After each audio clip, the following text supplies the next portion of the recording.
ਸਤਿ ਸ਼੍ਰੀ ਅਕਾਲ ਜੀ। ਪੰਜਾਬੀ ਰੇਡੀਓ ਤੇ ਪੰਜਾਬੀ ਟੀਵੀ ਯੂਐਸਏ ਵੇਖ ਸੁਣ ਰਹੇ ਸਾਰੇ ਸਰੋਤਿਆਂ ਦਾ ਬਹੁਤ-ਬਹੁਤ ਸਵਾਗਤ ਹੈ ਇਸ ਸਮੇਂ ਦੇ ਵਿਸ਼ੇਸ਼ program beyond the headlines with Mandeep Punia ਦੇ ਵਿੱਚ। ਹਰ ਰੋਜ਼ ਦੀ ਤਰ੍ਹਾਂ ਸੀਨੀਅਰ ਪੱਤਰਕਾਰ ਮਨਦੀਪ ਪੂਨੀਆ ਜੀ ਦਾ ਸਾਥ ਇਸ ਪ੍ਰੋਗਰਾਮ ਦੇ ਵਿੱਚ ਸਾਡੇ ਨਾਲ ਹੁੰਦਾ ਹੈ ਤੇ ਦੇਸ਼ ਵਿਦੇਸ਼ ਦੇ ਨਾਲ ਜੁੜੀਆਂ ਹੋਈਆਂ ਉਹ ਖਬਰਾਂ ਜਿਹੜੀਆਂ ਸਾਰਾ ਦਿਨ ਚਰਚਾ ਦਾ ਵਿਸ਼ਾ ਬਣੀਆਂ ਰਹੀਆਂ ਨੇ, ਉਹਨਾਂ ਦੇ ਪਿੱਛੇ ਕੀ ਕੁਝ ਹੈ ਉਹਨਾਂ ਨੂੰ ਛਾਨਣ ਦੀ ਕੋਸ਼ਿਸ਼ ਕਰੀਦੀ ਹੈ। ਕਰਦੇ ਹਾਂ ਸਵਾਗਤ ਪੂਨੀਆ ਜੀ ਦਾ, ਬਹੁਤ-ਬਹੁਤ ਸਵਾਗਤ ਹੈ ਜੀ।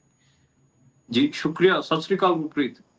ਸਤਿ ਸ਼੍ਰੀ ਅਕਾਲ ਜੀ। ਸੋ ਸਭ ਤੋਂ ਪਹਿਲੀ ਖਬਰ ਤੇ ਜੇਕਰ ਮੈਂ ਚੱਲਾਂ ਤਾਂ ਟਰੁੱਥ ਸੋਸ਼ਲ ਦੇ ਉੱਪਰ ਆਪਣੇ ਹੀ ਸੋਸ਼ਲ ਮੀਡੀਆ ਪਲੇਟਫਾਰਮ ਦੇ ਉੱਪਰ ਜਦੋਂ ਟਰੰਪ ਹੁਣੀ ਅੱਜ ਭਾਰਤੀ ਸਮੇਂ ਦੇ ਹਿਸਾਬ ਨਾਲ ਸਵੇਰੇ 9:30 ਵਜੇ ਜਦੋਂ ਲਿਖ ਦਿੰਦੇ ਨੇ ਕਿ ਭਾਰਤ ਡੈਡ ਇਕੋਨਮੀ ਹੈ ਤੇ ਨਾਲ ਦੀ ਨਾਲ ਕਹਿੰਦੇ ਰਸ਼ੀਆ ਨੂੰ ਵੀ ਲੈ ਡੁੱਬੂਗਾ, ਨਾਲ ਕਹਿੰਦੇ ਨੇ ਆਈ ਡੋਂਟ ਕੇਅਰ।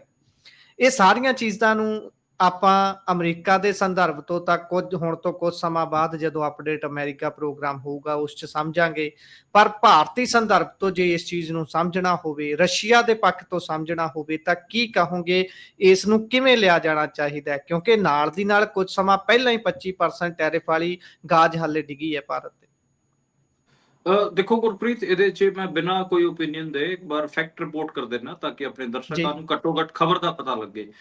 ਤੁਸੀਂ ਸਹੀ ਕਿਹਾ, ਟਰੁੱਥ ਸੋਸ਼ਲ ਮੀਡੀਆ ਪਲੇਟਫਾਰਮ ਉਹਨਾਂ ਦਾ ਜਿਹੜਾ ਟਰੁੱਥ ਹੈ ਉਹਦੇ ਤੇ ਉਹਨਾਂ ਨੇ ਪੋਸਟ ਕੀਤਾ ਹੈਗਾ। ਉਹਦੇ 'ਚ ਦੇਖੋ ਇੱਕ ਦਿਨ ਪਹਿਲਾਂ ਹੀ ਟਰੰਪ ਉਹਨਾਂ ਨੇ 25% ਟੈਰਿਫ ਲਾਉਣ ਦੀ ਗੱਲ ਕਹੀ ਸੀ, ਐਲਾਨ ਕੀਤਾ ਸੀਗਾ। ਤਕਰੀਬਨ 10% ਦੇ ਨੇੜੇ ਤੇੜੇ ਟੈਰਿਫ ਹੁਣ ਵੀ ਅਮਰੀਕਾ 'ਚ ਭਾਰਤੀ ਸਮਾਨਾਂ ਤੇ ਲੱਗਦਾਗਾ।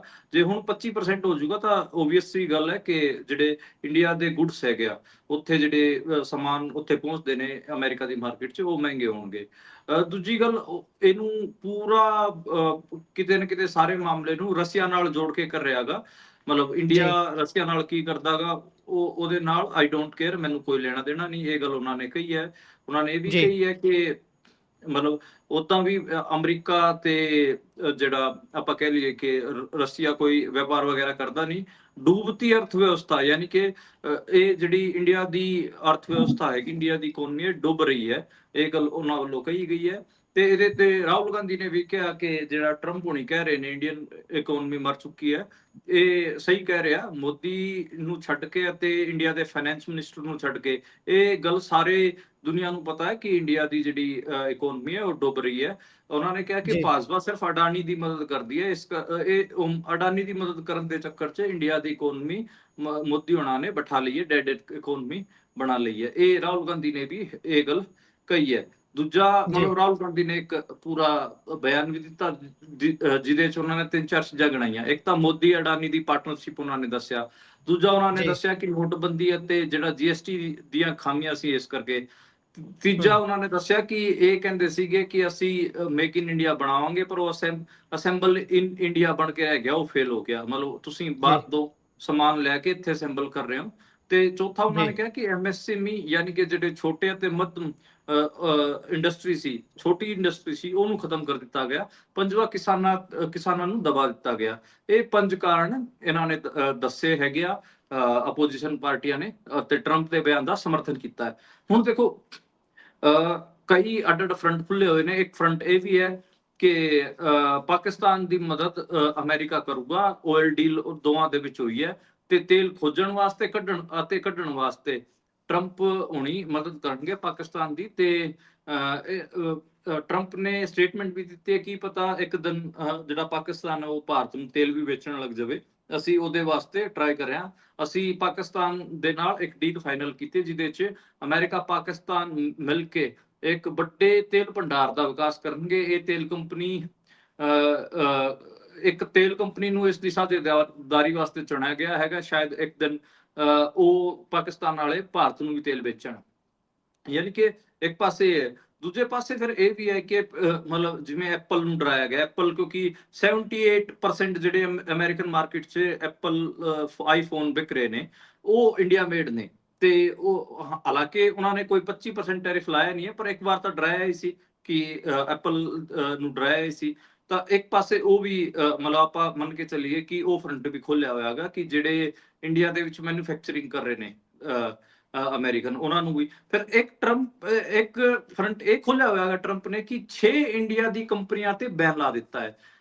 ਉਹਨਾਂ ਨੇ ਕਿਹਾ ਕਿ ਇੱਕ ਤਾਂ ਜਿਨ੍ਹਾਂ 6 ਕੰਪਨੀਆਂ ਤੇ ਇੰਡੀਆ ਦੀ 6 ਕੰਪਨੀਆਂ ਤੇ ਬੈਨ ਲਾਇਆ ਟਰੰਪ ਨੇ, ਉਹਨਾਂ ਤੇ ਇੱਕ ਤਾਂ ਆਰੋਪ ਇਹ ਲਾਇਆ ਕਿ ਆਰਾਮ ਨਾਲ ਚੋਰੀ ਛਿਪੇ ਕਾਰੋਬਾਰ ਕਰ ਰਹੀਆਂ ਨੇ। ਤੇ ਦੂਜਾ ਉਹਨਾਂ ਨੇ ਕਿਹਾ ਕਿ ਇਹ ਕਿਤੇ ਨਾ ਕਿਤੇ ਮਤਲਬ ਅਮਰੀਕਨ ਇਕੋਨਮੀ ਦਾ ਇਸਤੇਮਾਲ ਕਰ ਰਹੇ ਨੇ। ਤੇ ਇਹ ਦੋ ਵੱਡੇ ਆਰੋਪ ਲਾਏ, ਜਿਹਦੇ ਚ ਉਹਦਾ ਤਾਂ ਬੇਸਿਕਲੀ ਪੈਟਰੋਕੈਮੀਕਲ ਅਤੇ ਰਸਾਇਣ ਵਾਲੀ 24 ਕੰਪਨੀਆਂ ਪ੍ਰਤੀਬੰਧਿਤ ਕਰ ਰੱਖੀ ਹੈ, ਬੈਨ ਲਾ ਰੱਖਿਆ ਟਰੰਪ ਨੇ। ਉਹਨਾਂ 'ਚ 6 ਇੰਡੀਆ ਦੀਆਂ ਵੀ ਹੈਗੀਆਂ ਤੇ 7 ਚੀਨ ਦੀਆਂ ਕੰਪਨੀਆਂ ਨੇ, UAE ਦੀ 6 ਕੰਪਨੀਆਂ ਨੇ, ਹਾਂਗਕਾਂਗ ਦੀ 3, ਟਰਕੀ ਹੈ ਤੇ ਰਸ਼ੀਆ ਦੀ ਇੱਕ ਕੰਪਨੀ ਹੈ। ਯਾਨੀ ਕਿ ਤਕਰੀਬਨ 1000 ਕਰੋੜ ਦਾ ਦੱਸਿਆ ਜਾ ਰਿਹਾ ਹੈਗਾ ਕਿ ਇਹ ਬੈਨ ਕਰਕੇ ਅਸਰ ਪਊਗਾ ਸਾਰੇ ਕਾਰੋਬਾਰ ਦੇ ਵਿੱਚ। ਇਹ ਸਮਝਣ ਚ ਆ ਰਿਹਾ ਹੈਗਾ। ਇਹਦੇ ਚ ਦੇਖੋ ਇੰਡੀਆ ਦੀ ਕਿਹੜੀਆਂ ਕੰਪਨੀਆਂ ਤੇ, ਇੱਕ ਤਾਂ ਅਲਕੈਮੀਕਲ ਹੈ, ਇੱਕ ਗਲੋਬਲ ਇੰਡਸਟਰੀਅਲ ਕੈਮੀਕਲ ਲਿਮਟਿਡ ਹੈ, ਇੱਕ ਜੁਪੀਟਰ ਡਾਈਕੇਮ ਪ੍ਰਾਈਵੇਟ ਲਿਮਟਿਡ ਹੈ, ਰਮਣੀ ਕਲਾਲ ਐਂਡ ਗੋਸਾਲੀਆਜ਼ ਹੈਗੀ ਆ, ਪਿਸਟਰੀ ਸਟੇਟ ਪੈਟਰੋਕੈਮ ਹੈ, ਕੰਚਨ ਪੋਲੀਮਰਸ ਹੈ। ਇਹ ਸਾਰੀਆਂ ਕੰਪਨੀਆਂ ਤੁਸੀਂ ਜੇ ਇਹਨਾਂ ਦੇ ਕਾਰੋਬਾਰ ਚੱਕਰ ਦੇਖੋਗੇ ਤਾਂ ਮਿਲੀਅਨ ਡਾਲਰ ਦੇ ਵਿੱਚ ਇਹਨਾਂ ਦੇ ਕਾਰੋਬਾਰ ਨੇ, ਵੱਡੀਆਂ ਕੰਪਨੀਆਂ ਨੇ। ਤੇ 6 ਦੀ 6 ਤੇ ਹੀ ਮਤਲਬ ਇਹਨਾਂ ਰੋਕ ਬੈਨ ਲਾ ਦਿੱਤਾ ਟਰੰਪ ਨੇ। ਤੇ ਈਵਨ ਈਰਾਨ ਦੇ ਆਤੰਕੀ ਸੰਗਠਨ ਨੂੰ ਫੰਡਿੰਗ ਕਰਨ ਦਾ ਵੀ ਟੈਗ ਇਹਨਾਂ ਦੇ ਲਾ ਦਿੱਤਾ ਹੈ। ਤਾਂ ਯਾਨੀ ਕਿ ਕਈ ਕਿਸਮ ਦੇ ਟਰੰਪ ਨੇ, ਤੁਸੀਂ ਕਹੋ ਕਿ ਇਹਨੂੰ ਲੋਕ ਕਹਿ ਰਹੇ ਨੇ ਟੈਰਿਫ ਵੋਰ, ਮੈਂ ਇਹਨੂੰ ਕਹਿ ਰਿਹਾ ਹਾਂ trade war. Basically Trump trade ਦੇ ਅਕੋਰਡਿੰਗ ਹੀ ਸਾਰਾ ਆਪਣਾ ਸਾਰੀਆਂ ਚੀਜ਼ਾਂ ਨੂੰ ਫੋਕਸ ਕਰ ਰਹੇ ਨੇ। ਇਹ ਮੇਰਾ ਇਹਦੇ ਤੇ ਕਮੈਂਟ ਹੈ, ਸਿਰਫ ਇੱਕ ਕਮੈਂਟ ਹੈ, ਬਾਕੀ ਸਾਰਾ ਆਪਾਂ ਰਿਪੋਰਟ ਹੀ ਕੀਤਾ ਕਿ ਕੀ ਕੁਝ ਟਰੰਪ ਹੁਣੀ ਕਰ ਰਹੇ ਨੇ।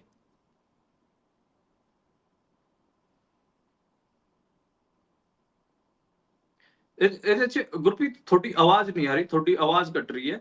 ਤੇ ਮਤਲਬ ਬੇਸਿਕਲੀ ਤਾਂ ਇਹ ਹੈ ਕਿ ਸਾਰਾ ਇਹਦੇ ਵਿੱਚ ਇੱਕ ਇੰਡੀਆ ਦਾ ਜਿਹੜਾ ਪੱਖ ਹੈ ਉਹ ਅੱਗੇ ਵੀ ਨਿਕਲ ਕੇ ਆਊਗਾ। ਲੋਕ ਹਜੇ ਬਹੁਤ ਸਾਰੇ ਇਕੋਨੋਮਿਸਟ ਮੈਂ ਦੇਖ ਰਿਹਾ ਸੀਗਾ ਟਰਾਈ ਕਰ ਰਹੇ ਸੀਗੇ ਕਿ ਇਹ ਜਿਹੜਾ ਸਾਰਾ ਟੈਰਿਫ ਵੋਰ ਹੈ ਇਹਦੇ ਕਰਕੇ ਇੰਡੀਆ ਦੇ ਕਿਹੜੇ ਸੈਕਟਰਾਂ ਤੇ ਅਸਰ ਪਊਗਾ। ਉਹਦੇ ਚ ਕਿਸਾਨਾਂ ਦਾ ਵੀ ਇੱਕ ਨਾਂ ਆ ਰਿਹਾ ਹੈਗਾ, ਹੋਰ ਵੀ ਕਈ ਚੀਜ਼ਾਂ ਦਾ ਨਾਂ ਆ ਰਿਹਾ ਹੈਗਾ, ਦੇਖਣਾ ਪਊਗਾ। ਮਤਲਬ ਇੱਕ ਅਸੈਸਮੈਂਟ ਚੱਲ ਰਹੀ ਹੈ ਕਿ ਜੇ ਕੱਲ ਤੋਂ 1 ਅਗਸਤ ਤੋਂ ਇਹ ਟੈਰਿਫ ਐਕਟਿਵ ਹੋ ਜਾਂਦੇ ਨੇ, ਕਿੰਨਾ ਨੁਕਸਾਨ ਇੰਡੀਆ ਦੇ ਵਪਾਰ ਤੇ ਪਊਗਾ। ਜੀ, ਸੋ ਅਗਲੇ ਜੇਕਰ ਆਪਾਂ ਖਬਰ ਦੇ ਵੱਲ ਚੱਲੀਏ ਤਾਂ ਇਹ ਨੋ ਡਾਊਟ ਆਪਾਂ ਇਹ ਕਹਿ ਸਕਦੇ ਹਾਂ ਕਿ ਇਸ ਦੇਸ਼ ਦੇ ਵਿੱਚ ਦੋ ਚੀਜ਼ਾਂ ਦੀ ਸਭ ਤੋਂ ਜ਼ਿਆਦਾ ਪੁੱਛ ਪ੍ਰਤੀਤ ਹੁੰਦੀ ਹੈ, ਪਹਿਲਾ ਪੈਸਾ ਤੇ ਦੂਜੀ ਪਾਵਰ। ਜਿਸ ਦੇ ਕੋਲ ਇਹ ਦੋਨੋਂ ਨੇ ਉਹ ਕਿਸੇ ਵੀ ਚੀਜ਼ ਨੂੰ ਬਦਲ ਕੇ ਆਪਣੇ ਹੱਕ 'ਚ ਭੁਗਤਾ ਸਕਦਾ ਹੈ। ਨੋ ਡਾਊਟ ਆਪਾਂ ਇਹ ਗੱਲ ਕਰ ਲਈਏ ਕਿ ਕਿਤੇ ਕਬਜ਼ਾ ਕਰਨਾ ਹੋਵੇ, ਕਿਤੇ ਫੈਕਟਰੀਆਂ, ਕਿਤੇ ਵੱਡੀ ਇੰਡਸਟਰੀ ਲਾਉਣੀ ਹੋਵੇ, ਉਸ ਦੇ ਵਿੱਚ ਪੈਸੇ ਦੀ ਖੂਬ ਵਰਤੋਂ, ਵੱਡੇ ਵੱਡੇ ਦੇਸ਼ਾਂ ਦੇ ਨਾਲ ਟ੍ਰੇਡ ਡੀਲਾਂ ਕਰਨੀਆਂ ਹੋਣ, ਉਸ ਦੇ ਵਿੱਚ ਆਪਣਾ ਪ੍ਰਭਾਵ ਪਵਾ ਲਿਆ ਜਾਂਦਾ ਹੈ। ਪਰ ਆਪਾਂ ਗੱਲ ਇਸ ਤੋਂ ਛੋਟੀ ਹੀ ਕਰਾਂਗੇ, ਪਰ ਛੋਟੀ ਹੈ ਵੀ ਨਹੀਂ ਕਿਉਂਕਿ ਕ੍ਰਾਈਮ ਦੇ ਨਾਲ ਜੁੜੀ ਹੋਈ ਹੈ। ਮਾਲੇਗਾਂਵ ਬਲਾਸਟ ਦੇ ਮਾਮਲੇ ਦੇ ਵਿੱਚ ਸਾਧਵੀ ਪ੍ਰਗਿਆ ਤੇ ਕਰਨਲ ਪ੍ਰੋਹਿਤ ਦੋਨਾਂ ਨੂੰ ਹੀ ਬਰੀ ਕਰ ਦਿੱਤਾ ਗਿਆ। 7 ਹੋਰ ਨੇ, ਕੁੱਲ 7 ਮਿਲਾ ਕੇ ਇਹਨਾਂ ਨੂੰ ਨੇ ਜਿਨ੍ਹਾਂ ਨੂੰ ਬਰੀ ਕਰ ਦਿੱਤਾ ਗਿਆ। ਪਹਿਲਾਂ ਤਾਂ ਇਸ ਦੀ ਸਾਰੀ ਬੈਕਗਰਾਉਂਡ ਦੱਸਿਓ ਮਾਲੇਗਾਂਵ ਬਲਾਸਟ ਦੀ, ਤੇ ਉਸ ਤੋਂ ਬਾਅਦ ਇਹਨਾਂ ਤੇ ਦੋਸ਼ ਸਾਬਿਤ ਨਾ ਹੋਣ ਦੀ ਜਿਹੜੀ ਗੱਲ ਕਹੀ ਜਾ ਰਹੀ ਹੈ ਉਹ ਪਾਇਓ ਚਾਨਣਾ।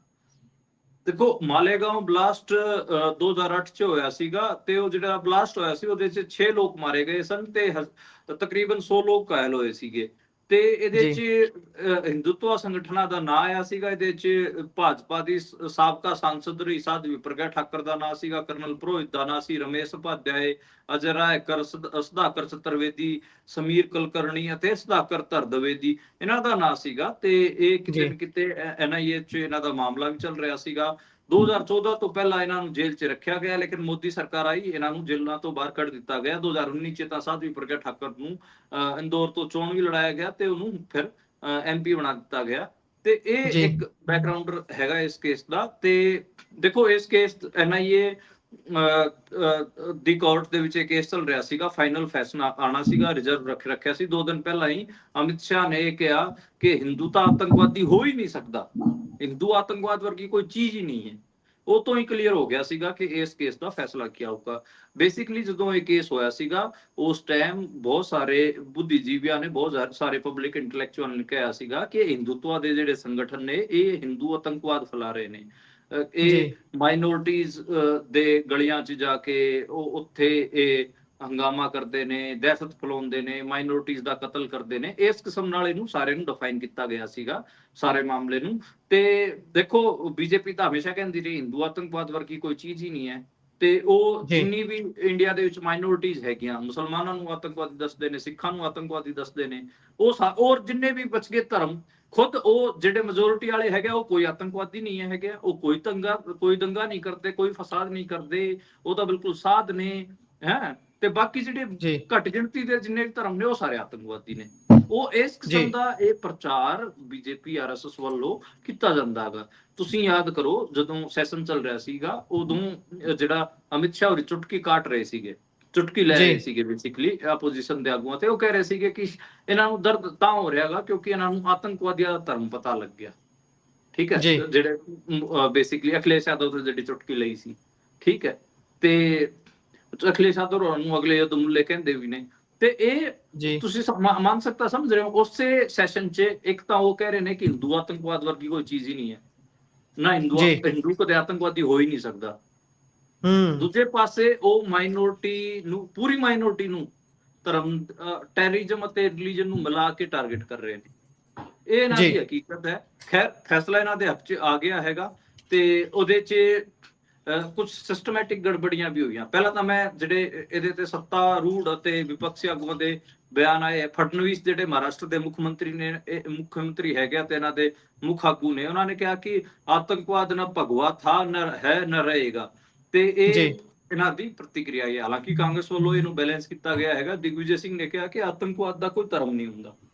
ਤੇ ਇਹ ਮੋਟੀਆਂ ਇਹਦੇ ਤੇ ਪ੍ਰਤੀਕਿਰਿਆਵਾਂ ਨੇ। ਹਾਲਾਂਕਿ ਇਹ ਦੱਸਿਆ ਜਾ ਰਿਹਾ ਹੈਗਾ ਕਿ ਇਹ ਜਿਵੇਂ ਆਰੋਪੀ ਕਿਵੇਂ ਬਚਾਏ ਗਏ ਇਹ ਸਾਰੇ। ਇੱਕ ਤਾਂ ਇਹ ਦੱਸਿਆ ਗਿਆ ਇਹਦੇ 'ਚ ਨਾ ਪ੍ਰਗਿਆ ਠਾਕਰ ਹੋਣਾ ਨੇ ਤੇ ਕਰਨਲ ਪ੍ਰੋਹਿਤ ਹੋਣਾ ਨੇ ਬਾਈਕ ਇਸਤੇਮਾਲ ਕੀਤੀ ਸੀ, ਤੇ ਉਹ ਕਹਿ ਦਿੱਤਾ ਕਿ ਉਹ ਤਾਂ ਬਾਈਕ ਦਾ ਬੋਗਸ ਨੰਬਰ ਸੀ, ਉਹਦਾ ਚੇਸਿਸ ਨੰਬਰ ਮਿਟਿਆ ਹੋਇਆ ਸੀਗਾ, ਅਸੀਂ ਸਾਬਤ ਨਹੀਂ ਕਰ ਪਾਏ ਕਿ ਉਹ ਬਾਈਕ ਇਹਨਾਂ ਨਾਲ ਜੁੜੀ ਹੋਈ ਸੀ। ਹੁਣ ਕੋਈ ਵਾਰਦਾਤ ਨੂੰ ਅੰਜਾਮ ਦਊਗਾ, ਉਹ ਤਾਂ ਨਕਲੀ ਦਾ ਨੰਬਰ ਲਗਾਊਗਾ, ਚੇਸਿਸ ਨੰਬਰ ਵੀ ਮਿਟਾਊਗਾ। ਉਹ ਤਾਂ ਤੁਹਾਡੀ ਫਾਈਂਡਿੰਗਸ ਅੱਗੇ ਹੋਣੀਆਂ ਚਾਹੀਦੀਆਂ ਨਾ ਕਿ ਇਹ ਬਾਈਕ ਕਿਹਨਾਂ ਨਾਲ ਰਿਲੇਟ ਕਰਦੀ ਹੈਗੀ ਆ। ਤੇ NIA ਨੇ ਜਿੱਥੇ ਬੰਬ ਬਣਾਇਆ ਗਿਆ ਸੀਗਾ, ਉਹ ਜਿਹੜੀ ਲੋਕੇਸ਼ਨ ਸੀ ਉਹ ਵੀ ਅਨਨੋਨ ਦੱਸਤੀ। ਇਸ ਕਰਕੇ ਇਸ ਤਰੀਕੇ ਨਾਲ ਇਹਨਾਂ ਨੇ ਇਹ ਸਾਰਾ ਫੈਸਲਾ ਇਹ ਜਿਹੜੇ ਸਾਧਵੀ ਪ੍ਰਗਿਆ ਠਾਕਰ ਹੋ ਰਹੀ ਹੈਗੇ ਆ, ਇਹਨਾਂ ਦੇ ਹੱਥ 'ਚ ਕਰਾਇਆ ਗਿਆ। ਯਾਨੀ ਕਿ ਦੇਖੋ 2 ਦਿਨ ਪਹਿਲਾਂ ਅਮਿਤ ਸ਼ਾਹ ਕਹਿੰਦੇ ਨੇ ਕਿ ਹਿੰਦੂ ਤਾਂ ਆਤੰਕਵਾਦੀ ਹੋ ਹੀ ਨਹੀਂ ਸਕਦਾ, 2 ਦਿਨਾਂ ਬਾਅਦ ਇਹ ਫੈਸਲਾ ਆ ਜਾਂਦਾ ਹੈਗਾ, ਯਾਨੀ ਕਿ ਇਹਨਾਂ ਨੂੰ ਬਾਇਜ਼ਤ ਬਰੀ ਕਰ ਦਿੱਤਾ ਜਾਂਦਾ ਹੈਗਾ। ਠੀਕ ਹੈ, ਇਹ ਤੁਸੀਂ ਜੇ ਕਨਵਿਕਸ਼ਨ ਦੇਖੋਗੇ, ਮੈਂ ਇੱਕ ਮਜ਼ੇਦਾਰ ਤੁਹਾਨੂੰ ਗੱਲ ਕਹਿਣਾ ਕਿ 1947 ਤੋਂ ਬਾਅਦ ਇੰਡੀਆ ਦੇ ਵਿੱਚ ਕਿੰਨੇ ਵੀ ਧਾਰਮਿਕ ਦੰਗੇ, ਅਸੰਪਰਦਾਇਕ ਦੰਗੇ, ਫਿਰਕਾ ਪ੍ਰਸਤੀ ਵਾਲੇ ਦੰਗੇ ਜਿੰਨੇ ਵੀ ਹੋਏ ਹੈਗੇ, ਉਹਨਾਂ ਦਾ ਰਿਕਾਰਡ ਚੱਕ ਕੇ ਦੇਖ ਲਓ। ਉਹਨਾਂ 'ਚ ਵੱਧ ਮੌਤਾਂ ਮਾਈਨੋਰਿਟੀਜ਼ ਦੀਆਂ ਮਿਲਣਗੀਆਂ ਤੁਹਾਨੂੰ, ਜ਼ਿਆਦਾ ਬੰਦੇ ਮਾਈਨੋਰਿਟੀਜ਼ ਦੇ ਮਿਲਣਗੇ, ਤੇ ਸਭ ਤੋਂ ਵੱਧ ਜੇਲਾਂ ਵੀ ਉਹਨਾਂ ਦੇ ਬੰਦਿਆਂ ਨੇ ਹੀ ਕੱਟੀ ਹੋਊਗੀ। ਯਾਨੀ ਕਿ ਤੁਹਾਡੇ ਜਾਨੀ ਮਾਲੀ ਵੀ ਵੱਧ ਨੁਕਸਾਨ ਹੋ ਰਿਹਾ ਹੈਗਾ, ਜੇਲਾਂ ਵੀ ਤੁਸੀਂ ਕੱਟਣੀਆਂ ਪੈ ਰਹੀਆਂ ਨੇ, ਆਤੰਕਵਾਦੀ ਦਾ ਟੈਗ ਵੀ ਉਹਨਾਂ ਤੇ ਲੱਗਿਆ ਹੋਊਗਾ। ਇਹ 3 ਚੀਜ਼ਾਂ ਚੈੱਕ ਕਰੋ। ਇਹਨੂੰ ਕਹਿੰਦੇ ਆ ਮੈਜੋਰਿਟੇਰਿਜ਼ਮ, ਬਹੁਸੰਖਕਵਾਦ। ਠੀਕ ਹੈ, ਹਿੰਦੀ 'ਚ ਕਹਾਂਗੇ ਬਹੁਸੰਖਕਵਾਦ, ਅੰਗਰੇਜ਼ੀ 'ਚ ਕਹਾਂਗੇ ਮੈਜੋਰਿਟੇਰਿਜ਼ਮ। ਤੇ ਇਹ ਫੈਸਲਾ ਕਿਤੇ ਨਾ ਕਿਤੇ ਮੈਜੋਰਿਟੇਰਿਜ਼ਮ ਯਾਨੀ ਕਿ ਮੈਜੋਰਿਟੀ ਨੂੰ ਸੈਟੀਸਫਾਈ ਕਰਨ ਵਾਸਤੇ ਜੱਜ ਹੋਰਾਂ ਨੇ ਲਿਆ ਗਾ। ਜੀ, ਸੋ ਜੇਕਰ ਆਪਾਂ ਅਗਲੀ ਖਬਰ ਦੇ ਉੱਪਰ ਚੱਲੀਏ ਤਾਂ ਕਹਿੰਦੇ ਵੀ ਜਿਹੜਾ ਇੱਕ ਦੇਸ਼ ਤੇ ਇੱਕ ਚੁਣਾਵ ਵਾਲੀ ਗੱਲ ਚੱਲ ਰਹੀ ਹੈ, ਇਸ ਤੇ ਲਗਾਤਾਰ ਆਪਣੇ ਸੁਝਾਅ ਵੀ ਦਿੱਤੇ ਜਾ ਰਹੇ ਨੇ JPC ਨੂੰ, ਤੇ ਇਸ ਦੇ ਵਿੱਚ ਹੁਣ ਜਿਹੜਾ ਸੁਝਾਅ ਦਿੱਤਾ ਗਿਆ ਉਸ 'ਚ ਇਹ ਗੱਲ ਨਿਕਲ ਕੇ ਆ ਰਹੀ ਹੈ ਕਿ ਇਸ ਦੇ ਨਾਲ GDP ਨੂੰ ਬੂਸਟ ਮਿਲੂਗਾ, ਉਸ 'ਚ 1.5% ਦੀ ਹਾਈਕ ਆ ਸਕਦੀ ਹੈ, ਜਿਹੜੀ ਕਿ ਕਰੀਬ 4.5 ਲੱਖ ਕਰੋੜ ਦੇ ਬਰਾਬਰ ਹੈ। ਕੀ ਲੱਗਦਾ ਹੈ ਇਸ ਦੇ ਪਿੱਛੇ ਇਹ ਜਿਹੜੀ ਤਰਕ ਦਿੱਤੇ ਜਾ ਰਹੇ ਨੇ, ਇਹਨਾਂ ਨੂੰ ਤਾਂ ਚਲੋ ਦੇਖ ਲੈਂਦੇ ਆ, ਪਰ ਟੈਕਨੀਕਲ ਘੁਣਤਰ ਤਾਂ ਇਹ ਵੀ ਹੈ ਕਿ ਤੁਸੀਂ ਕਿਵੇਂ ਸਮਾਂ ਰਲਾਓਗੇ, ਸਮੇਂ ਤੋਂ ਪਹਿਲਾਂ ਵਿਧਾਨ ਸਭਾਵਾਂ ਨੂੰ ਭੰਗ ਕਰੋਗੇ ਜਾਂ ਫਿਰ ਤੁਸੀਂ ਆਪਣੀਆਂ ਟਰਮਾਂ ਖਤਮ ਕਰਕੇ ਸੈਂਟਰ ਵਾਲੀਆਂ ਉਹਨਾਂ ਨੂੰ ਵਿਧਾਨ ਸਭਾਵਾਂ ਦੇ ਨਾਲ ਰਲਾਓਗੇ। ਇੱਕੋ ਲਾਈਨ ਦੇ ਵਿੱਚ ਸਾਰੀਆਂ ਚੀਜ਼ਾਂ ਲਿਆਉਣੀਆਂ ਕਿਵੇਂ ਸੰਭਵ ਨੇ ਕਿ ਇਹਨਾਂ ਤੇ ਵੀ ਕੋਈ ਕੰਮ ਕੀਤਾ ਜਾਊਗਾ। ਤੇ ਫਿਰ ਇਹ ਤਾਂ ਹੈ ਹੀ ਨੇ, ਇਸ ਤੋਂ ਪਹਿਲਾਂ ਸਾਬਕਾ ਚੀਫ ਜਸਟਿਸ ਹੋਣਾ ਵੀ ਆਪਣੀ ਰਾਏ ਸਾਂਝੀ ਕੀਤੀ ਸੀ, ਤੇ ਹੁਣ ਜਿਨ੍ਹਾਂ ਨੇ ਵੀ ਕੀਤੀ ਹੈ ਉਹਨਾਂ ਨੇ ਆਹ ਸੁਝਾਅ ਦਿੱਤਾ ਹੈ, ਪਾਇਓ ਚਾਨਣਾ। ਦੇਖੋ JPC means joint parliamentary committee, ਇਸ ਤੇ ਜੀ ਵਨ ਨੇਸ਼ਨ ਵਨ ਇਲੈਕਸ਼ਨ ਤੇ ਜੁਆਇੰਟ ਪਾਰਲੀਮੈਂਟਰੀ ਕਮੇਟੀ ਬਣਾਈ ਹੋਈ ਹੈ, ਜਿਹਦੇ ਚ ਵਿਪਕਸ਼ ਦੇ ਵੀ ਕੁਝ ਸਾਂਸਦ ਨੇ ਤੇ ਸੱਤਾ ਧਿਰ ਦੇ ਵੀ ਇਹਦੇ ਚ ਸਾਂਸਦ ਨੇ। ਉਹ ਪਹਿਲਾਂ ਉਹਨਾਂ ਨੇ ਜਿਹੜੇ ਇੱਕ ਕਮੇਟੀ ਬਣਾਈ ਸੀ ਜਿਹਨੇ ਰਿਪੋਰਟ ਪੇਸ਼ ਕੀਤੀ ਸੀ, ਉਹਦੇ ਚ ਸਾਬਕਾ ਪ੍ਰੈਜ਼ੀਡੈਂਟ ਰਾਮਨਾਥ ਕੋਵਿੰਦ ਹੋਰੀ ਸੀਗੇ। ਉਹਨਾਂ ਨੇ ਇੱਕ ਰਿਪੋਰਟ ਦਿੱਤੀ ਸੀ, ਉਹ ਹੱਕ ਚ ਦਿੱਤੀ ਸੀਗੀ ਕਿ ਵਨ ਨੇਸ਼ਨ ਵਨ ਇਲੈਕਸ਼ਨ ਹੋਣਾ ਚਾਹੀਦਾ, 2031 ਤੋਂ ਸ਼ੁਰੂ ਕੀਤਾ ਜਾ ਸਕਦਾ ਹੈਗਾ। ਫਿਰ ਇਸ ਤੋਂ ਬਾਅਦ ਜੁਆਇੰਟ ਉਹ ਕਮੇਟੀ ਦੀ ਰਿਪੋਰਟ ਪਾਰਲੀਮੈਂਟ ਚ ਰੱਖੀ ਗਈ, ਜੁਆਇੰਟ ਪਾਰਲੀਮੈਂਟਰੀ ਕਮੇਟੀ ਬਣਾ ਦਿੱਤੀ ਗਈ। ਇਹ ਸਾਰਿਆਂ ਨੂੰ ਮਿਲ ਰਹੀ ਹੈ, ਪਹਿਲਾਂ ਸਾਬਕਾ ਸੀਜੇਆਈ ਔਰ ਪਤਾ ਨਹੀਂ ਕਿੰਨੇ ਸੋਸ਼ਲ ਸਾਇੰਟਿਸਟਾਂ ਨੂੰ ਮਿਲ ਚੁੱਕੀ ਹੈ, ਉਹ ਸਾਰੇ ਤੁਹਾਨੂੰ ਪਤਾ ਹੀ ਆਰਐਸਐਸ ਬੈਕਗ੍ਰਾਉਂਡ ਦੇ ਹੀ ਨੇ। ਤੇ ਹੁਣ ਦੋ ਇਕਨੋਮਿਸਟਾਂ ਨੂੰ ਮਿਲੀ ਹੈ, ਐਨਕੇ ਸਿੰਘ ਨੂੰ ਅਤੇ ਡਾਕਟਰ ਪ੍ਰਾਚੀ ਮਿਸ਼ਰਾ। ਹੁਣ ਡਾਕਟਰ ਪ੍ਰਾਚੀ ਮਿਸ਼ਰਾ ਜਿਹੜੀ ਹੈਗੀ ਆ ਉਹ ਆਰਐਸਐਸ ਨਾਲ ਰਿਲੇਟਡ ਹੈ। ਇਹਨਾਂ ਨੇ ਬੇਸਿਕਲੀ ਇਹ ਸਾਰਾ ਜਿਹੜਾ 2% ਇਕਨੋਮੀ ਜੀਡੀਪੀ ਨੂੰ ਬੂਸਟ ਮਿਲੂਗਾ, ਇਹ ਜਿਹੜਾ ਸਾਰਾ ਆਰਗੂਮੈਂਟ ਹੈ ਅੱਜ ANI ਨੇ, ਜਿਹੜੀ ਕਿ ਇੰਡੀਆ ਦੀ ਨਿਊਜ਼ ਏਜੰਸੀ ਹੈਗੀ ਆ, ਉਹਨੇ ਸੂਤਰਾਂ ਦੇ ਹਵਾਲੇ ਤੋਂ ਖਬਰ ਪੁਸ਼ ਕੀਤੀ। ਸਾਰੇ ਹਿੰਦੀ ਮੀਡੀਆ ਨੇ, ਸਾਰੇ ਗੋਦੀ ਮੀਡੀਆ ਨੇ ਇਸ ਖਬਰ ਨੂੰ ਚੱਕ ਲਿਆ ਤੇ ਐ ਪ੍ਰਚਾਰਿਆ ਕਿ ਦੇਖੋ 2% GDP ਦਾ ਗਰੋਥ ਹੋ ਜਾਊਗਾ ਜੇ ਵਨ ਨੇਸ਼ਨ ਵਨ ਇਲੈਕਸ਼ਨ ਹੋ ਜਾਣਗੇ। ਠੀਕ ਹੈ, ਮੈਨੂੰ ਲੱਗਦਾ ਹੈਗਾ ਕਿ ਆਪਾਂ ਜੇ ਇੱਕ ਵਾਰ ਇਸ ਆਰਗੂਮੈਂਟ ਨੂੰ ਮੰਨ ਵੀ ਲਈਏ ਤਾਂ ਜਿਹੜਾ ਡੈਮੋਕ੍ਰੇਸੀ ਦਾ ਕਾਨੂੰਨ ਹੈਗਾ, ਜਿਹੜਾ ਫੈਡਰਲ ਸਟਰਕਚਰ ਦਾ ਕਾਨੂੰਨ ਹੈਗਾ, ਸੂਬਿਆਂ ਦੀ ਜਿਹੜੀ ਇੱਕ ਹਿਸਟੋਰੀਕਲ ਕਲਚਰਲ ਕੰਟੀਨਿਊਟੀ ਹੈ, ਉਹਨਾਂ ਦੇ ਜਿਹੜੇ ਇਸ਼ੂਜ਼ ਨੇ ਉਹਨਾਂ ਨਾਲ ਜਿਹੜਾ ਦੁਰਵਿਵਹਾਰ ਹੋਣਾਗਾ। ਮਤਲਬ ਤੁਸੀਂ ਦੇਖੋ ਦੋ ਕਿਸਮ ਦੀਆਂ ਡਿਵੈਲਪਮੈਂਟ ਹੁੰਦੀਆਂ ਨੇ, ਇੱਕ ਤਾਂ ਪਿਓਰ ਇਕਨੋਮਿਕਲ ਡਿਵੈਲਪਮੈਂਟ ਹੁੰਦੀ ਹੈ, ਪਿਓਰ ਇਕਨੋਮਿਕਲ ਵੇ ਹੁੰਦਾ ਹੈ ਪੋਲਿਟਿਕਸ ਨੂੰ ਦੇਖਣ ਦਾ। ਦੂਜਾ ਹੁੰਦਾ ਹੈ ਹਿਊਮਨ ਡਿਵੈਲਪਮੈਂਟ, ਹਿਊਮਨ ਤੇ ਉਥੋਂ ਦੇ ਉਸ ਸੂਬੇ ਦੇ ਪੂਰੇ ਓਵਰਆਲ ਇੱਕ ਜਿਹਨੂੰ ਕਹਿੰਦੇ ਆ ਡਿਵੈਲਪਮੈਂਟ ਦਾ ਕਨਸੈਪਟ। ਹੁਣ ਤੁਸੀਂ 2% GDP ਵਧਾ ਕੇ ਕਿਹਦਾ ਫਾਇਦਾ ਕਰੋਗੇ ਜਦੋਂ ਤੁਹਾਡਾ ਸਿਸਟਮ ਇਸ ਕਿਸਮ ਦਾ ਹੋ ਜਾਊਗਾ ਜਿਹਦੇ ਚ ਨੋਨ ਹਿੰਦੀ ਸਪੀਕਿੰਗ ਸੂਬਿਆਂ ਦੇ ਜਿਹੜੇ ਅਧਿਕਾਰ ਹੈਗੇ ਆ ਉਹ ਸੰਗੋੜੇ ਜਾਣਗੇ, ਉਹਨਾਂ ਦੀ ਪੋਲਿਟਿਕਸ ਖਤਮ ਕਰਨ ਤੇ ਤੁਸੀਂ ਤੁਰ ਜਾਓਗੇ, ਸੈਂਟਰਲਾਈਜੇਸ਼ਨ ਵੱਲ ਵੱਧ ਜਾਓਗੇ, ਫੈਡਰਲਿਜ਼ਮ ਦਾ ਕਾਰਨ ਹੋਊਗਾ। ਫਿਰ ਏਦਾਂ ਦੀ ਇਕਨੋਮੀ ਦਾ ਕੀ ਕਰਨਾ? ਮਤਲਬ ਉਹਦਾ ਤਾਮਿਲਨਾਡੂ ਨੂੰ, ਪੰਜਾਬ ਨੂੰ, ਕੇਰਲਾ ਨੂੰ, ਬੰਗਾਲ ਨੂੰ ਕੀ ਫਾਇਦਾ ਹੋਣਾਗਾ ਦੱਸੋ? ਜਦੋਂ ਉਹਨਾਂ ਦੀ ਬੋਲੀ ਤੇ ਖਤਰਾ ਆ ਗਿਆ, ਉਹਨਾਂ ਦੇ ਮੁੱਦਿਆਂ ਤੇ ਖਤਰਾ ਆ ਗਿਆ, ਠੀਕ, ਉਹਨਾਂ ਦੀ ਪਛਾਣ ਤੇ ਖਤਰਾ ਆ ਗਿਆ, ਉਹਨਾਂ ਦੀ ਸਾਰਾ ਜਿਹੜਾ ਪੋਲਿਟੀਕਲ ਪਾਵਰ ਹੈ ਉਹਨਾਂ ਸੂਬਿਆਂ ਕੋਲ ਉਹ ਤੇ ਖਤਰਾ ਆ ਗਿਆ, ਫਿਰ ਇਹਦਾ ਕੀ ਕਰਾਂਗੇ ਬਤਾਓ? ਐ ਨਹੀਂ ਲੱਗਦਾ ਮਨਦੀਪ ਜੀ ਇਹ ਫਲੈਸ਼ੀ ਹੈਡਲਾਈਨਸ ਜਿਹੜੀਆਂ ਹੈਗੀਆਂ ਕਿ ਦੇਖੋ ਵਨ ਨੇਸ਼ਨ ਵਨ ਇਲੈਕਸ਼ਨ ਹੋਊਗਾ ਤਾਂ 2% ਵੱਧ ਜਾਊਗਾ, 1% ਵੱਧ ਜੂਗੀ GDP, ਇਹ ਕਿਤੇ ਨਾ ਕਿਤੇ ਫੈਡਰਲਿਜ਼ਮ ਦਾ ਘਾਣ ਕਰਨ ਦਾ ਇਹਨਾਂ ਦਾ ਇੱਕ ਸੈਂਟਰਲਾਈਜੇਸ਼ਨ ਕਰਨ ਦਾ ਇਹਨਾਂ ਦਾ ਇੱਕ ਏਜੰਡਾ, ਉਹਦੇ ਤਹਿਤ ਪੋਜ਼ਿਟਿਵਿਟੀ ਫੈਲਾਉਣ ਵਾਸਤੇ ਕਿ ਲੋਕਾਂ 'ਚ ਕਿਸੇ ਕਿਸਮ ਦੀ ਨਿਰਾਸ਼ਾ ਨਾ। ਦੇਖੋ ਇਹ ਤਾਂ ਵਧੀਆ ਚੀਜ਼ ਹੈ, ਇਹ ਕਹਿ ਕੇ ਪਹਿਲਾਂ ਹੀ ਇੱਕ ਪ੍ਰੀ ਮਾਹੌਲ ਤਿਆਰ ਕੀਤਾ ਜਾ ਰਿਹਾ ਹੈਗਾ। ਜੀ, ਇਹਦੇ ਚ ਐ ਨਹੀਂ ਲੱਗਦਾ ਤੁਹਾਨੂੰ ਮਨਦੀਪ ਜੀ ਕਿ ਇਹ ਇੱਕੋ ਹੀ ਵਰਤਾਂਤ ਦੇ ਨਾਲ ਸਾਰ ਲੈਣਾ ਚਾਹੁੰਦੇ ਨੇ? ਬੇਸ਼ੱਕ ਸਾਰੀ ਉਮਰ ਤਾਂ BJP ਨੇ ਨਹੀਂ ਬੈਠਾ ਰਹਿਣਾ ਸੱਤਾ ਦੇ ਵਿੱਚ, ਸੱਤਾ ਬਦਲਦੀ ਰਹਿੰਦੀ ਹੈ, ਪਰ ਜਿਸ ਤਰੀਕੇ ਦੇ ਨਾਲ ਜਿਹੜੇ ਵੀ ਸਟੇਟ 'ਚ ਇਲੈਕਸ਼ਨ ਲੜਨੀ ਹੁੰਦੀ ਹੈ ਉਸ ਜਗ੍ਹਾ ਦੇ ਹਿਸਾਬ ਦੇ ਨਾਲ ਹਰ ਵਾਰ ਵਰਤਾਂਤ ਘੜਿਆ ਜਾਂਦਾ ਹੈ। ਹਰਿਆਣੇ 'ਚ ਲੜਨਾ ਹੈ ਤਾਂ ਕਿਸੇ ਹੋਰ ਚੀਜ਼ ਨੂੰ ਸੈਂਟਰ ਪੁਆਇੰਟ 'ਚ ਰੱਖਣਾ ਪੈਂਦਾ ਹੈ, ਪੰਜਾਬ 'ਚ ਲੜਨਾ ਹੈ ਤਾਂ ਕੋਈ ਹੋਰ ਗੱਲ ਕਹਿਣੀ ਪੈਂਦੀ ਹੈ, ਕਿ ਜੇ ਸਾਊਥ ਦੀ ਕਿਸੇ ਸਟੇਟ 'ਚ ਲੜਨਾ ਉੱਥੇ ਕਿਸੇ ਹੋਰ ਤਰ੍ਹਾਂ ਦੀ ਗੱਲ ਨੂੰ ਲੋਕਾਂ 'ਚ ਸਿੱਟ ਕੇ ਦੇਖਣਾ ਪੈਂਦਾ, ਪਾਣੀ ਨਾਪਣਾ ਪੈਂਦਾ। ਪਰ ਜੇ ਸੈਂਟਰ ਦੇ ਵਿੱਚ ਇੱਕ ਗੱਲ ਛਿੜ ਜੂਗੀ ਉਹਨੂੰ ਪੂਰੇ ਦੇਸ਼ 'ਚ ਖਿਲਾਰ ਕੇ ਵੋਟਾਂ ਬਟੋਰੀਆਂ ਜਾ ਸਕਦੀਆਂ ਨੇ। ਕੀ ਇਸ ਦੇ ਪਿੱਛੇ ਇਹ ਆਈਡੀਆ ਵੀ ਹੋ ਸਕਦਾ ਹੈ?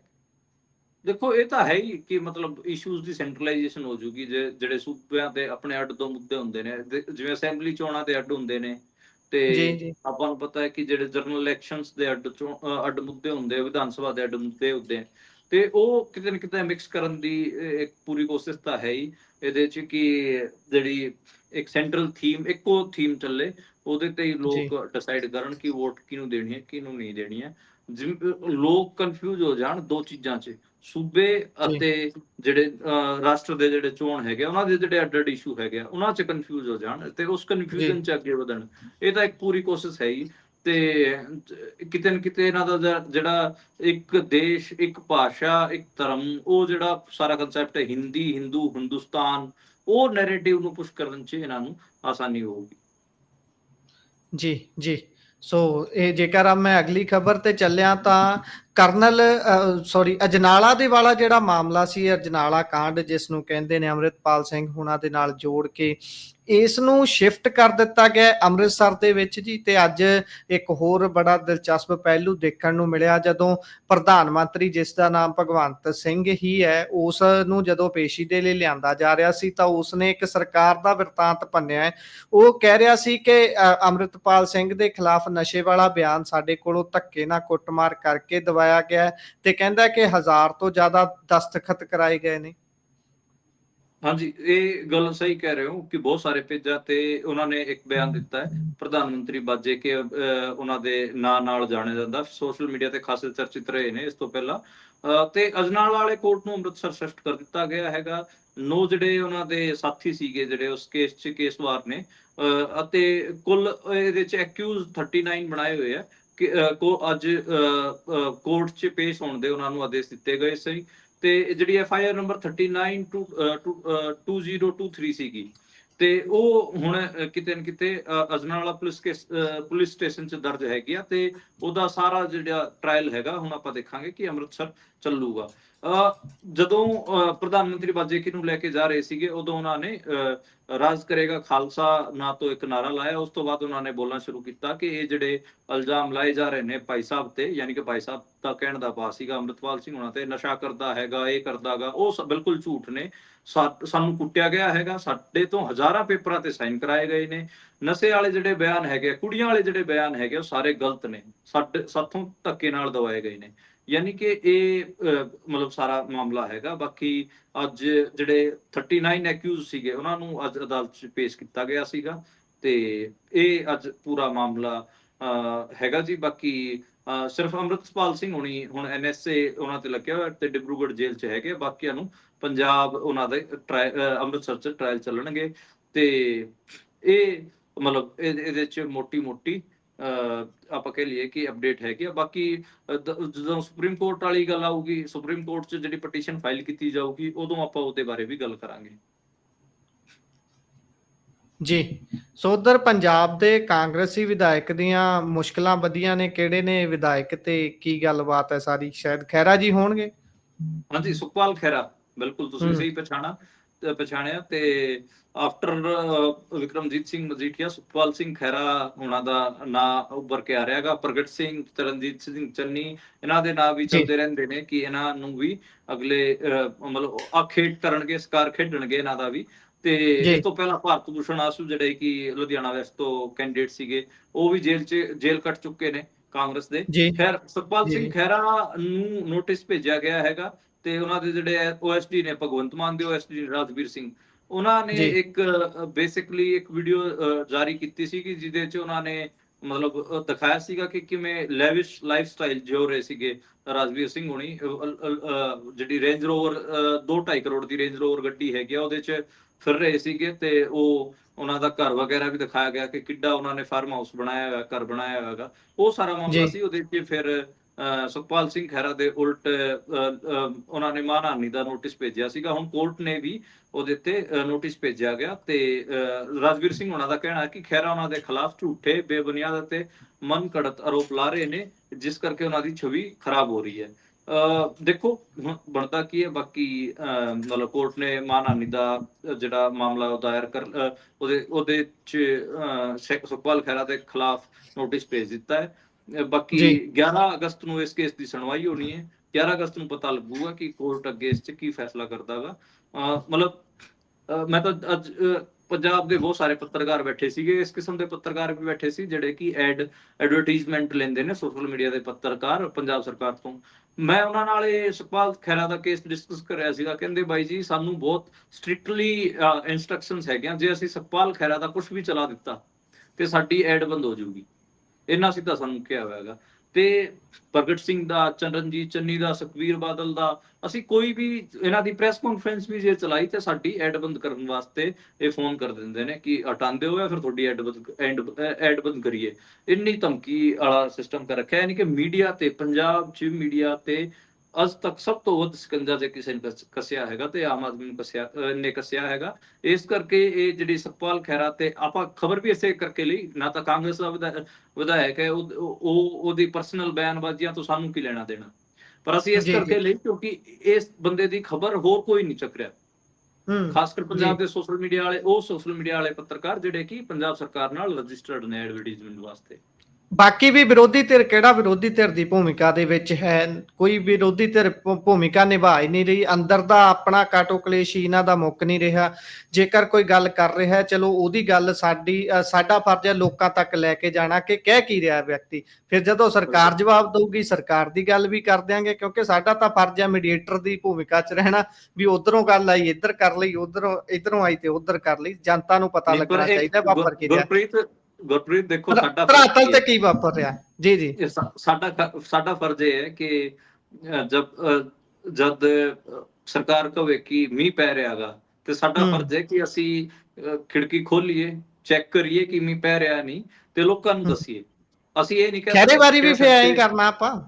ਬਿਲਕੁਲ ਇਹ ਨਹੀਂ ਕਹਿ ਸਕਦੇ ਕਿ ਦੇਖੋ ਸਰਕਾਰ ਨੇ ਦੱਸਿਆ ਕਿ ਮੀਂਹ ਪੈ ਰਿਹਾ ਤਾਂ ਮੀਂਹ ਪੈ ਹੀ ਰਿਹਾ ਹੋਊਗਾ। ਨਹੀਂ, ਜੀ ਜੀ ਅਸੀਂ ਉਹਨਾਂ ਜੀ ਦੇ ਜਿਹੜੇ ਇਹ ਆਗੂ, ਆਪਾਂ ਇਸੇ ਕਰਕੇ ਸਾਡੇ ਪ੍ਰੋਫੈਸ਼ਨ 'ਚ ਗੇਟ ਕੀਪਿੰਗ ਦਾ ਬਹੁਤ ਵੱਡਾ ਯੋਗਦਾਨ ਹੈ। ਅਸੀਂ ਕੋਈ ਵੀ ਇਨਫੋਰਮੇਸ਼ਨ ਸਾਡੇ ਤੱਕ ਆਉਂਦੀ ਹੈ, ਉਹਦੀ ਗੇਟ ਕੀਪਿੰਗ ਕਰਦੇ ਹਾਂ, ਉਹਨੂੰ ਰੋਕਦੇ ਹੈਗੇ ਆ, ਜਾਂਚਦੇ ਹੈਗੇ, ਪਰਖਦੇ ਹੈਗੇ, ਫਿਰ ਅੱਗੇ ਵਧਾਉਂਦੇ ਨੇ ਤਾਂ ਕਿ ਦਰਸ਼ਕਾਂ ਤੱਕ ਸਹੀ ਜਾਣਕਾਰੀ ਪਹੁੰਚੇ।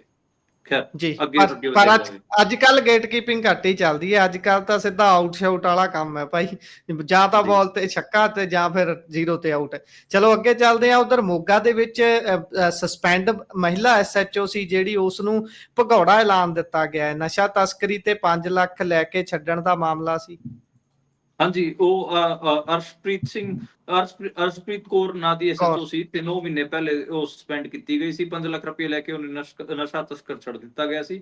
ਹੁਣ ਉਹਨੂੰ ਪੰਜਾਬ ਪੁਲਿਸ ਫੜ ਨਹੀਂ ਪਾਈ ਹੈ, ਤੇ ਉਹ ਹੁਣ ਫਰਾਰੀ, ਉਹਨੂੰ ਭਗੌੜਾ ਕਰਾਰ ਦੇ ਦਿੱਤਾ ਗਿਆ ਹੈਗਾ। ਮਤਲਬ ਉਹ ਆਪਣੇ ਬੰਦਿਆਂ ਨੂੰ ਕਿਉਂ ਫੜਨਗੇ? ਇਸ ਕੇਸ 'ਚ ਜਿਹੜਾ DSP ਗੁਰਸ਼ੇਰ ਹੈ, ਉਹ ਵੀ ਫਰਾਰੀ ਚੱਲ ਰਿਹਾ ਹੈਗਾ ਲਾਰੈਂਸ ਬਿਸ਼ਨੋਈ ਵਾਲੇ ਕੇਸ 'ਚ। ਇਹਨਾਂ ਦੇ ਜਿੰਨੇ ਵੀ ਆਪਾਂ ਕਹਿ ਲਈਏ ਕਿ SHO ਵਗੈਰਾ ਹੁੰਦੇ ਨੇ ਜਾਂ ਪੁਲਿਸ ਕਰਮੀ ਹੁੰਦੇ ਨੇ, ਜੇ ਉਹਨਾਂ ਤੇ ਕੇਸ ਦਰਜ ਹੁੰਦਾ ਤਾਂ ਉਹ ਪੂਰੀ ਫੁੱਲ ਬਚਾਉਣ ਦੀ ਕੋਸ਼ਿਸ਼ ਕਰਦੇ ਨੇ। ਹੁਣ ਇਹ ਕੇਸ ਲੈ ਲਓ ਜਿਹੜਾ ਮੋਹਾਲੀ ਦੇ ਵਿੱਚ ਹੋਇਆ। ਕੋਰਟ ਦੇ ਵਿੱਚ ਜਿਹੜੇ ਜੱਜ ਦਾ ਸਟਾਫ ਸੀ, ਉਹਨੂੰ SHO ਨੇ ਕੁੱਟਤਾ ਮਜੀਠੀਆ ਦੀ ਪੇਸ਼ੀ ਵਾਲੇ ਦੌਰਾਨ, ਦੀ ਘਟਨਾਕ੍ਰਮ ਵਾਲੇ ਦੌਰਾਨ, ਤੇ ਉਹਦੇ ਤੇ ਵੀ ਜੱਜ ਸਾਹਿਬ ਨੇ ਸਟੈਂਡ ਲਿਆ ਤਾਂ ਜਾ ਕੇ FIR ਦਰਜ ਹੋਈ ਹੈ। ਪਰ ਪੰਜਾਬ ਪੁਲਿਸ ਉਹਨੂੰ ਪੂਰੇ ਤਰੀਕੇ ਨਾਲ, ਜਿਹੜਾ ਇੰਸਪੈਕਟਰ ਜਸ਼ਨਪ੍ਰੀਤ ਹੈ, ਉਹਨੂੰ ਬਚਾਉਣ ਦੀ ਕੋਸ਼ਿਸ਼ ਕਰ ਰਹੀ ਹੈ। ਜੱਜ ਦਾ ਸਟਾਫ ਤਾਂ ਤੁਸੀਂ ਆਪ ਹਿਸਾਬ ਲਾਓ ਕਿ ਪੰਜਾਬ ਪੁਲਿਸ ਦੇ ਕਿੰਨੇ ਹੌਸਲੇ ਵਧੇ ਹੋਏ ਨੇ।